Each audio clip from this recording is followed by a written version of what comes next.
बिस्मिल्लाहिर्रहमानिर्रहीम। आज की वीडियो बेटा 9th क्लास के बच्चों के लिए है। कंप्यूटर साइंस का chapter number 2 system design and trouble shooting. इसके जो एक्सरसाइज शॉर्ट क्वेश्चंस हैं इस वीडियो में वो एक्सप्लेन किए जाएंगे। क्वेश्चन नंबर 1 से लेकर क्वेश्चन नंबर 10 तक जो एक्सरसाइज शॉर्ट क्वेश्चंस हैं इनका स्टेप बाय स्टेप आपको सोल्यूशन प्रोवाइड किया जाएगा।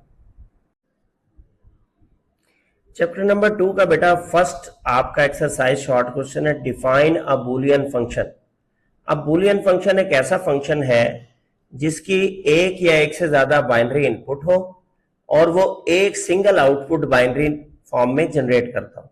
ये इनपुट और आउटपुट इसकी जो वैल्यूज हैं वो बूलियन होनी चाहिए, मतलब दो पॉसिबल वैल्यूज हो सकती हैं, या 0 या 1। इसलिए इसको क्या कहते हैं, बूलियन फंक्शन कहते हैं।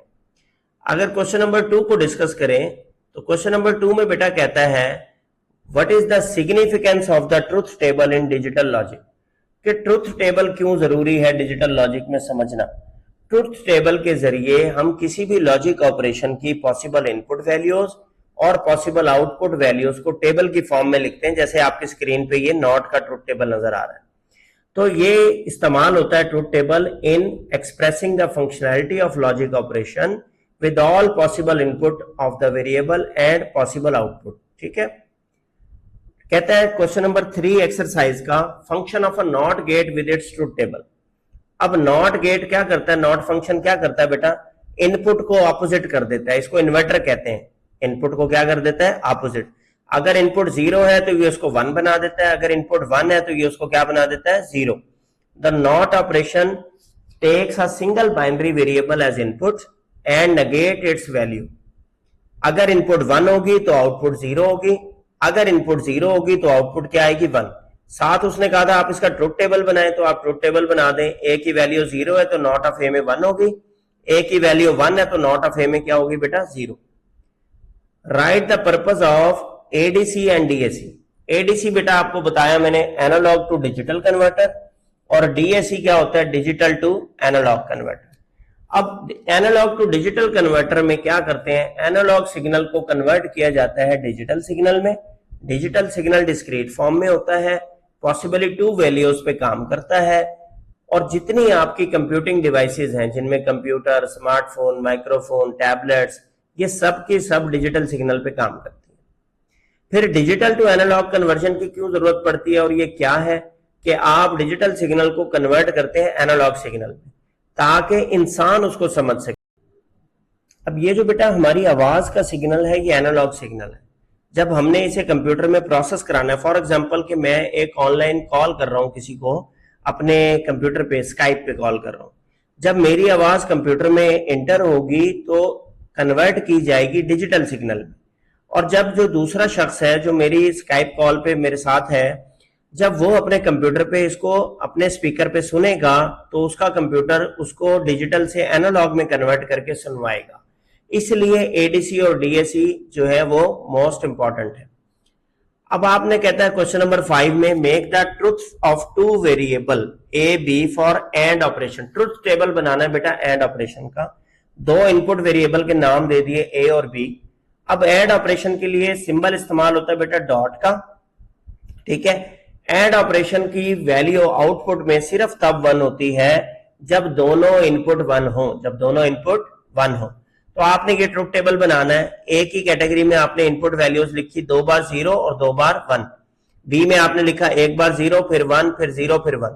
4 ही पॉसिबल कॉम्बिनेशन बन सकते थे, या वो दोनों 0 हो, पहली इनपुट 0 हो दूसरी 1 हो, पहली इनपुट 1 हो दूसरी 0 हो, या दोनों इनपुट 1 हो। अब एंड सिर्फ तब पॉजिटिव होता है, तब 1 होता है जब दोनों इनपुट 1 हो। तो आपने इसमें आपने 1 प्लेस कर देना है, बाकी हर केस में क्या लगा देना है, 0। तो ये आपका क्वेश्चन 5 सॉल्व हो जाएगा। क्वेश्चन नंबर 6 में है बेटा कि what is the first step in systematic process of trouble shooting. अब चैप्टर वाली वीडियो अगर आपने नहीं देखी तो वो देख लें। Systematic process of trouble shooting आपको बताया गया कि उसके 6 स्टेप्स हैं। उसका पहला स्टेप है to identify the problem, to recognize the problem. आप मसले की शनाख्त करते हैं कि आया आपका मसला आ क्या रहा है। फॉर एग्जाम्पल हमने डिस्कस किया था कि आपने अपनी लैपटॉप का पावर बटन प्रेस किया और पावर बटन प्रेस करने पे आपका लैपटॉप ऑन नहीं हुआ, तो आपको प्रॉब्लम पता चल गया कि जी आपका लैपटॉप ऑन नहीं हो रहा, ये इश्यू है। क्वेश्चन नंबर 7 में, after identifying a problem what is the next step in trouble shooting, कि जब आप मसला शनाख्त कर लें तो अगला स्टेप क्या होता है ट्रबल शूटिंग का? अगला स्टेप होता है बेटा प्रोबेबल कॉज ढूंढना, वजह ढूंढना उस मसले की।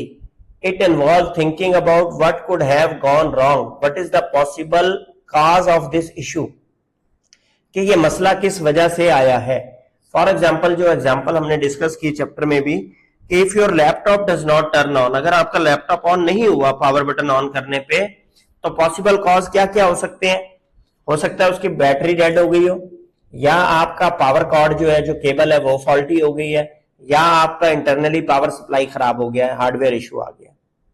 क्वेश्चन नंबर 8 में वो हमसे पूछता है importance of testing a theory during the trouble shooting process. ये जो प्रोबेबल कॉज की थ्योरी आपने बनाई है, इसकी इंपॉर्टेंस बताएं कि ये क्यों जरूरी है इसको चेक करना। It involve checking if the suspected cause is actually the reason of the problem. आपने सोच लिया कि हाँ जी केबल की वजह से खराब है, लेकिन केबल आपने किसी और लैपटॉप पे लगाई, वहां चल रही थी। तो इसको ये पहचानना कि जो काज आपने सोची है क्या वाकई वही वजह है या कुछ और वजह है। ये ना हो कि आप केबल भी नहीं ले आए, पावर सप्लाई भी नहीं ले आए, ठीक है, बैटरी भी रिप्लेस करा दे और मसला हल ना हो।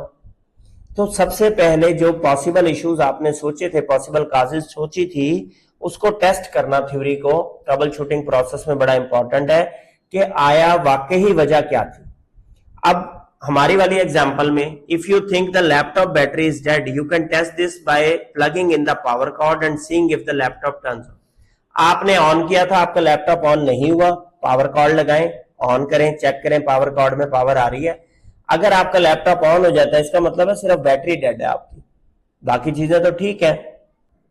क्वेश्चन नंबर 9 में बेटा आपसे पूछा गया है एक्सप्लेन, क्या मतलब है इसका कि implement the solution. Trouble shooting के स्टेप्स में हमने लास्ट में, सेकंड लास्ट स्टेप में पढ़ा था इंप्लीमेंट द सॉल्यूशन। जब आपने प्लान ऑफ एक्शन फाइनल कर लिया तो अब आपने उसको एग्जीक्यूट करवाना है। फॉर एग्जांपल, आपने फाइनल कर लिया कि जी मेरे लैपटॉप की जो बैटरी है ना वो बिल्कुल खराब हो गई है, तो अब आपको क्या करना पड़ेगा? नई बैटरी परचेज करनी पड़ेगी, वो अपने लैपटॉप में इंस्टॉल करनी पड़ेगी। तो इसको कहते हैं implementing the solution. Once you have a plan, you need to put it in action. For example, if your plan is to replace the battery, क्या आपने सोचा था कि जी मैं अब बैटरी रिप्लेस कराऊंगा, बिल्कुल डेड हो गई, खत्म हो गई है, ये खराब हो गई है।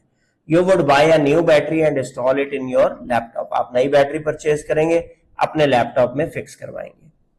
और लास्ट क्वेश्चन में एक्सरसाइज में आपसे पूछा गया बेटा कि why is it necessary to verify full system functionality after implementing a solution, कि जब आपने सॉल्यूशन इंप्लीमेंट कर लिया तो क्या क्यों जरूरी है कि आप उसकी फंक्शनैलिटी चेक करें। यकीनी बात है बेटा, जब आपके सिस्टम में कोई इशू आया है और आप किसी से ठीक करवा रहे हैं या खुद ठीक कर रहे हैं, तो जब आपने उसके ठीक करने के स्टेप्स परफॉर्म कर लिए, आप चाहेंगे कि बाद में चेक तो करें कि मेरा सिस्टम ठीक हुआ है या नहीं हुआ है।